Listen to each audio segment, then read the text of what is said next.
नमस्कार साथियों, स्वागत है आप सभी का आपके अपने चैनल जीके फ्लैश ऑन में। आज हम रीट 2024 की जो परीक्षा आपकी 27 फरवरी और 28 फरवरी को होने वाली है, उसके जो मैथ के क्वेश्चन आएंगे आपके लेवल 1 के, उसके बारे में बात करेंगे।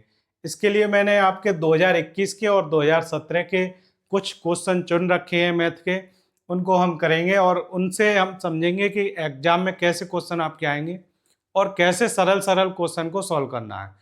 तो जिसको भी मैथ बिल्कुल नहीं आता है, चाहे कितना भी अच्छा उसका और सारे सब्जेक्ट हों, लेकिन मैथ नहीं आता है तो उसको मैथ का ही डर लगा रहता है। तो उस डर को ख़त्म करेंगे आज की इस वीडियो से। आप देखेंगे कैसे सरल सरल सवाल हम छोड़ के आ जाते हैं एग्जाम में सिर्फ अपने डर की वजह से। तो अगर आपको मैथ बिल्कुल नहीं आता है फिर भी आपको ये वीडियो पूरी देखनी चाहिए, जिससे कि आप एग्जाम में इन सारे सवाल को काफ़ी आसानी से कर पाएँ। तो स्टार्ट करते हैं आज की वीडियो। तो सबसे पहला क्वेश्चन आप ये देख रहे हैं स्क्रीन पर। तो इस क्वेश्चन में क्या दिया है, ये क्वेश्चन है रीट 2021 का। तो इस क्वेश्चन में दिया है अनवसानी आवर्ती संख्या 0.123 के बराबर भिन्न है। अब आप देख रहे हैं 0.123 जो लिख रहा है उसमें 3 के ऊपर बार लग रहा है। अगर 3 के ऊपर ऐसे छोटी सी लाइन हो रही होती है, डैश हो रहा होता है, इसी को बोलते हैं बार।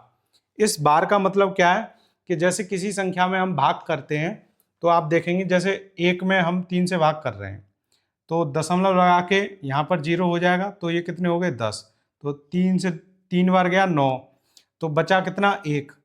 तो 1 के आगे फिर 0 हो जाता है दशमलव की वजह से, तो फिर उसमें 3 से भाग गया, फिर कितना बचा 1, फिर उसके आगे 0 हो गया तो 10 हो गया, तो फिर उसमें 3 से भाग दिया, 9 बार गया, 3 तिया 9, 3 बार गया 9, तो फिर 1 बचा। तो ये रुक रहा नहीं है, 3 3 3 3 आता ही जाएगा लास्ट तक, इसका कोई एंड नहीं है। जब इनका कोई अंत नहीं होता है इसी को बोलते हैं अनवसानी आवर्ती संख्या। तो इसको दशमलव लगा के 3 के ऊपर बार कर दो, ना कि ऐसे बार बार 3 3 लिखने से। तो इस बार का मतलब यही होता है कि इस 3 का जो भाग हम कर रहे हैं एक ही संख्या बार बार आती जा रही है। तो बस इस बार का मतलब आप समझ चुके हो क्या है। अब आप ये क्वेश्चन देख रहे हैं, इस क्वेश्चन में क्या दिया है 0.123 और 3 के ऊपर बार है। इसके बराबर का जो भिन्न है वो आपको बताना है। तो भिन्न बनाने के लिए ये आप देख रहे हैं एक नोट लिखा है। अब आप इस नोट को पढ़िए। नोट पर क्या लिख रहा है, जितने अंकों पर बार है उतने ही बट्टे में या फिर हर में 9 आते हैं। बट्टे और हर आप समझ चुके हैं क्या होता है, जो नीचे संख्या लिखी जाती है इसको कहते हैं भाग का निशान। तो कितने के ऊपर बार लग रहा है, वो लग रहा है, पहले हम ये क्वेश्चन कर रहे हैं उसके बाद एग्जाम्पल में आपको बताऊंगा। तो ये 3 में सिर्फ एक अंक के ऊपर बार लग रहा है, तो इतने आगे 9। आगे क्या लिख रहा है, और जितने अंकों पर बार नहीं है उतने ही 0 आते हैं। तो किन किन पर बार नहीं है, 2 पर नहीं है और 1 पर नहीं है, तो 2 0 लगा दिए हमने। इसके बाद क्या कह रहा है, अंश के लिए पूरी संख्या में से केवल बिना बार वाली संख्या को घटा के अंश बनाते हैं। तो पूरी संख्या क्या है 123 और बिना बार वाली संख्या क्या है 12। तो 123 में से 12 घटा देंगे हम तो हमें अंश मिल जाएगा हमारा, जो इसके ऊपर लिखा जाएगा। 3 में से 2 गया 1, 2 में से 1 गया 1, 1 का 1, तो क्या आ गया 111। तो 111 बटे 900। अब आप देख रहे हैं 1 1 1 यानी कि 3 हो गया इनका तीनों अंकों का जोड़, और नीचे 9 है यानी कि ये संख्या 3 से कटेगी। तो 3 से काटा हमने 11, तो 3 तिया 9, बच्चे कितने 2, 1 के आगे 2 आ गया तो क्या बन गया 21। तो 3 सत्ते 21, 37 बटे, अब इस 900 में दिया तो 3 तिया 9 और 2 जीरो ऐसे के ऐसे लिख दिए हमने, तो ये क्या आ गया 37 बटे 300। तो आप देख सकते हैं अब इस क्वेश्चन के जो ऑप्शन है क्या है, इसमें आपका सही आंसर ऑप्शन नंबर 3। तो आंसर हो गया इसका तीसरा ऑप्शन। अब हम देखेंगे इसके एग्जाम्पल को, जिससे कि आप इसी क्वेश्चन को अच्छे से समझ जाएं। एग्जाम्पल क्या है, 0.353 और 3 के ऊपर क्या है लास्ट वाले के ऊपर बार। तो एक संख्या के ऊपर 12 तो 1 9 लिख दिया, और कितनी बिना बार वाली संख्या है 35, 2 अंक हैं तो 2 जीरो लगा दिए। अब 353 पूरी संख्या, अंश बनाने के लिए पूरी संख्या में से सिर्फ जो संख्या जिसके ऊपर बार नहीं है वो घटाएंगे। तो 353 में से 35 घटाएंगे हम तो क्या आएगी वो यहाँ लिख ले रहे हैं सीधे सीधे। 13 में से 5 गए तो 8 बचे, यहाँ रह गया 4, 4 में से 3 गया 1 बचा, यहाँ 3, 318 बटे 900। अब ये किसी से कट रही है, देखिए लास्ट में 8 है और यहाँ पर 0 0 है, तो इसका मतलब ये 2 से कट जाएगी। इकाई का देखेंगे आप तो सिर्फ 2 से, 4 से नहीं कटेगी क्योंकि 18 है। 4 से अगर इसमें लास्ट की 2 डिजिट वाली संख्या में भाग जा रहा होता तो हम पूरी संख्या में 4 से भाग दे देते। तो 2 से कट किया हमने, तो 2 से कितनी बार जा रहा है, 2 एकम 2, बचा 1, 2 पंजे 10, बचा 1 2 निम 18, 159 बटे 450।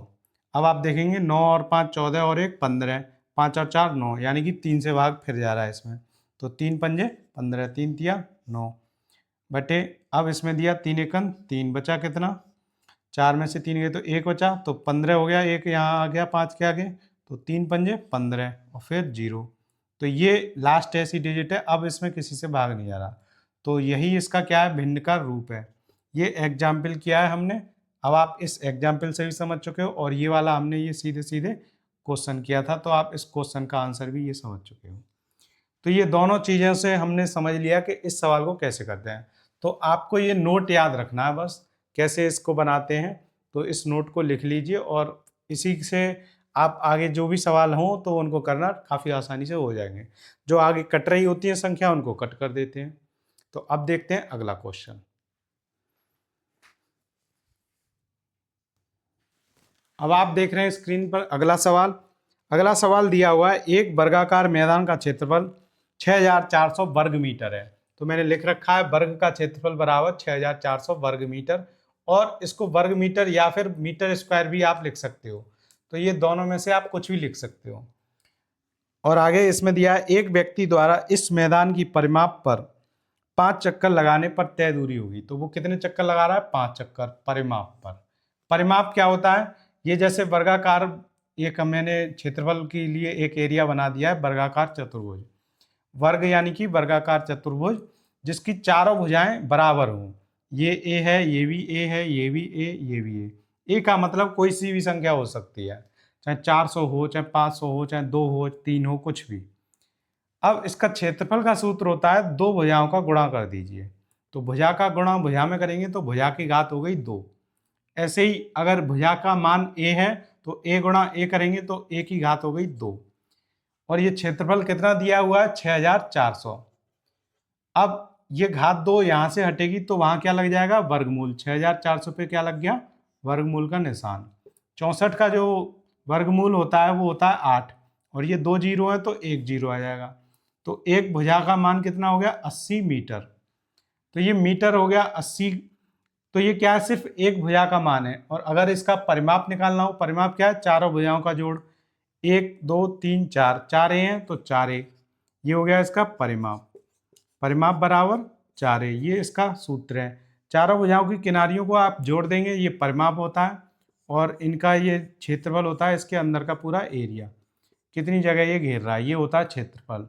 क्षेत्रफल के लिए 2 भुजाओं का गुणा कर दिया हमने, लंबाई और चौड़ाई का। तो परिमाप 4 ए है और ए का मान है 80, तो 4 गुणा 80 कर देंगे हम, तो परिमाप निकल आया 320। अब ये 320 मीटर सिर्फ एक चक्कर का परिमाप है, और वो लगाने कितने हैं उसको, 5 चक्कर। तो 320 में 5 का गुणा कर दीजिए, तो क्या आ गया इसका आंसर, 5 या 15 और 1 16, 1600 मीटर। अब आप देख रहे हैं इसके ऑप्शन, इसमें 1600 मीटर कहीं दिया ही नहीं है।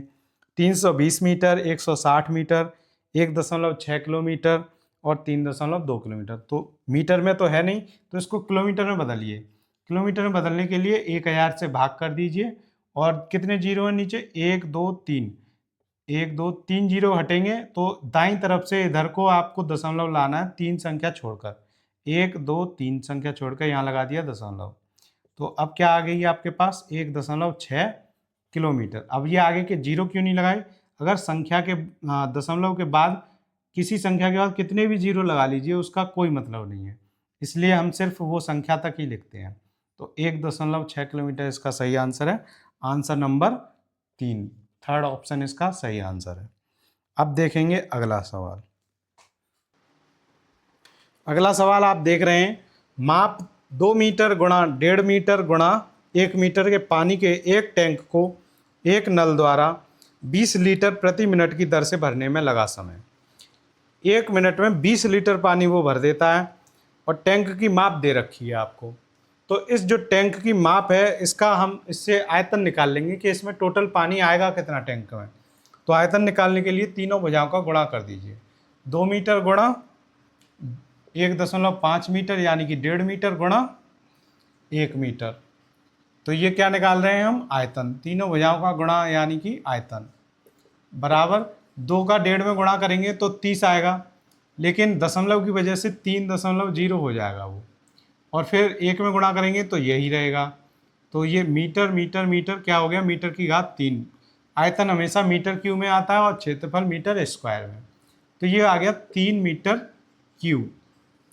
अब आप देखेंगे कि इसमें जो आंसर है 20 लीटर प्रति मिनट के लिए हमें मिलेगा। 1 मिनट में 20 लीटर भर रहा है वो पानी, तो या तो आप आयतन को लीटर में बदल लीजिए या फिर जो 20 लीटर प्रति मिनट है उसको 20 मीटर क्यूब या मतलब लीटर को मीटर क्यूब में बदलिए। तो यहाँ से हमें पता है 1 मीटर क्यूब में 1000 लीटर होते हैं। 1 मीटर क्यूब बराबर 1000 लीटर होते हैं। तो 3 मीटर क्यूब में कितने होंगे? 3 गुणा 1000, तो कितना हो गया ये? 3000 लीटर। अब 1 मिनट में 20 लीटर भर रहा है वो, तो फिर 3000 लीटर कितनी मिनट में भरेगा? उसके लिए 20 का भाग कर देंगे हम। तो मैं लिख दे रहा हूँ 1 मिनट में बराबर 20 लीटर। जब 1 मिनट में 20 लीटर भर रहा है तो 3000 लीटर भरने के लिए कितना वो समय लेगा? तो समय निकालने के लिए हमको क्या करना पड़ेगा? 20 का 3000 लीटर में भाग करना पड़ेगा। तो अब आप देखेंगे 20 का जो इकाई का 0 है, इकाई के 0 से कट गया। अब 2 से आप 300 में भाग देंगे तो क्या आएगा? 150। आपको पता है 300 का आधा क्या होता है? 150। तो ये आ गया इतने लीटर। वो ये तो हमने निकाला है ना, लीटर का लीटर में भाग करके कि इतनी मिनट लगेंगी, 150 मिनट। तो 150 मिनट में वो क्या कर लेगा? इस पूरे टैंक को भर लेगा। अब इसमें 150 मिनट कहीं ऑप्शन में दिया ही नहीं है। 2 घंटे 30 मिनट, 150 मिनट में 2 घंटे 30 मिनट होते हैं। जो आपका एग्जाम है रीट का वो भी 2 घंटे 30 मिनट का ही है, यानी कि 150 मिनट का। तो कैसे निकाला हमने? हमें पता है 120 मिनट में क्या होते हैं? 2 घंटे होते हैं। लेकिन आप क्या करिए, सीधे सीधे 60 का भाग कर दीजिए। जब मिनट में 60 का भाग करेंगे तो वो किस में बदल जाता है? घंटे में। 0 से 0 कट गया, 6 से 15 में भाग दिया, 6 दूनी 12, बचे कितने? 3। अब 3 में तो 6 से भाग जाएगा नहीं, तो दशमलव लगा के 3 के आगे 0 कर लिया, तो क्या हो गया? 6 पंजे 30। अब 2.5 ये क्या आ गया? घंटे में बदल लिया, तो ये हो गया 2.5 घंटा। इसको आवर का निशान बना के मैंने लिख दिया। तो इसका आंसर क्या हो गया? 2 घंटे 30 मिनट। आधे घंटे में कितनी मिनट होती हैं? 30 मिनट। इसलिए इसका आंसर क्या हो गया? आंसर 4। अब देखेंगे अगला क्वेश्चन। अगला सवाल आप देख रहे हैं, क्वेश्चन नंबर 20 है रीट 2021 का। क्या दिया है? 20 मीटर लंबी, 5 मीटर ऊंची और 50 सेंटीमीटर मोटी दीवार है, जिसमें 2 दरवाजे 2 मीटर गुणा 1.5 मीटर माप के हैं। बनाने में 25 सेंटीमीटर गुणा 16 सेंटीमीटर गुणा 10 सेंटीमीटर माप की कितनी ईंटों की आवश्यकता होगी? और ये देखिए कितना सरल सवाल है, लेकिन आपको ये सारी मापें पढ़कर ये लग रहा होगा कितना कठिन है, लेकिन आपको क्या करना है? बस गुणा और भाग। तो कैसे करना है वो समझिए। दीवार का पहले आपको आयतन निकालना है, क्योंकि इसमें ईंट का आयतन दिया हुआ है।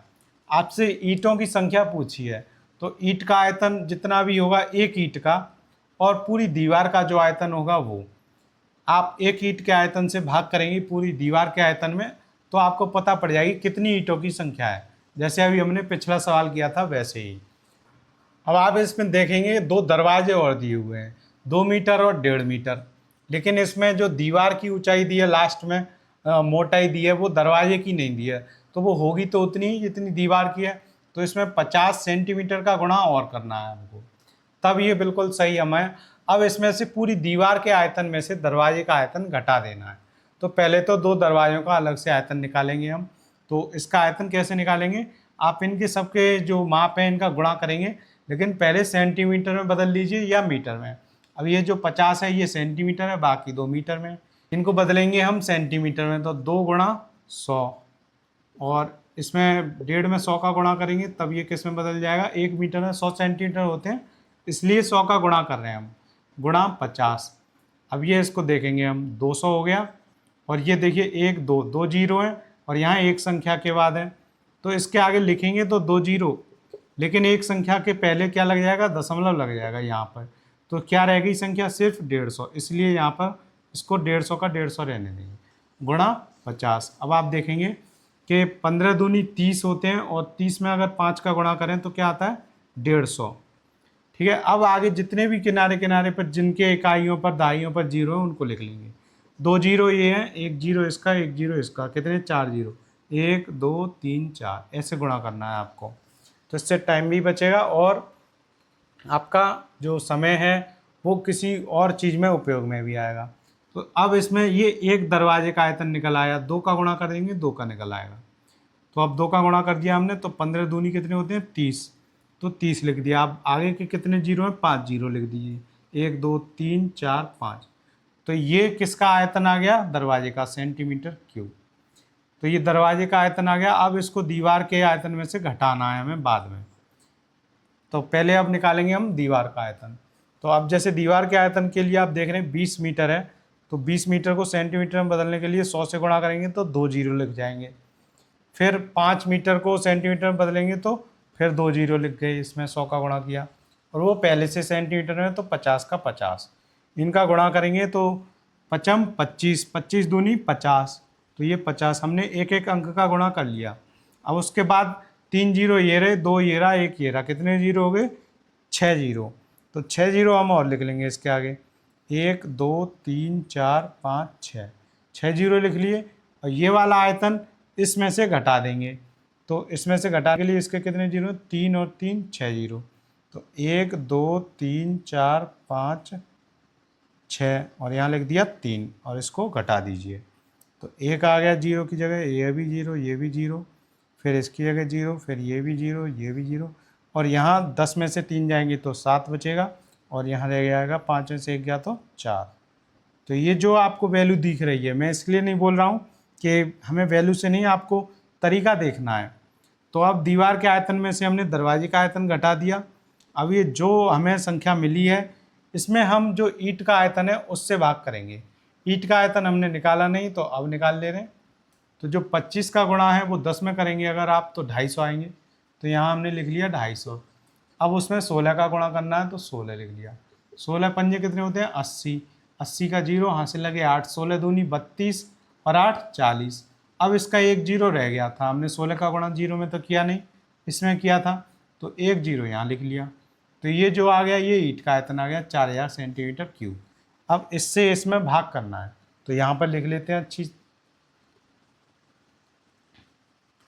कितने जीरो हैं इसमें, 6, 3 और 3 6, तो 6 जीरो यहाँ पर लिख लिए हमने। तो ये लिखकर अब ये 4000 के 3 जीरो लिख लिए, 3 जीरो से ये 3 जीरो कट गए। अब बचा क्या, 4, 4 से भाग करेंगे इसमें तो 4 एकन 4, एक और गया पूरा पूरा, साथ में 2 बार में तो जाएगा नहीं तो एक और, 4 एकन 4, बच्चे कितने 3, 3 के आगे ये जीरो आ जाएगा तो क्या हो जाएगा 30, 4 सत्ते 28। अब 28 में कितने बचेंगे 2, 2 के आगे ये जीरो आ गया तो क्या हो गया 20, 4 पंजे 20। अब ये जीरो ऐसे का ऐसा ही, तो इसको ऐसे का ऐसा ही लिख देंगे, 4 का भाग जीरो में भी देंगे फिर भी जीरो ही आएगा। तो लास्ट में हमें ये जो अंक मिले हैं, संख्या मिली है, यही हमारी ईंटों की संख्या है, क्योंकि हमने ईंटों, एक ईंट के जो आयतन था उसका भाग पूरी दीवार के आयतन में कर दिया। और ये दीवार का आयतन भी वो है जिसमें से हमने दरवाजे का आयतन घटा दिया था। तो 11750 ईंटों की ज़रूरत पड़ेगी हमें इस दीवार को बनाने में। अब आप देखेंगे इसका जो ऑप्शन है, ऑप्शन नंबर 11750 ये दिया पहला ऑप्शन, तो इसका सही आंसर है ऑप्शन नंबर 1।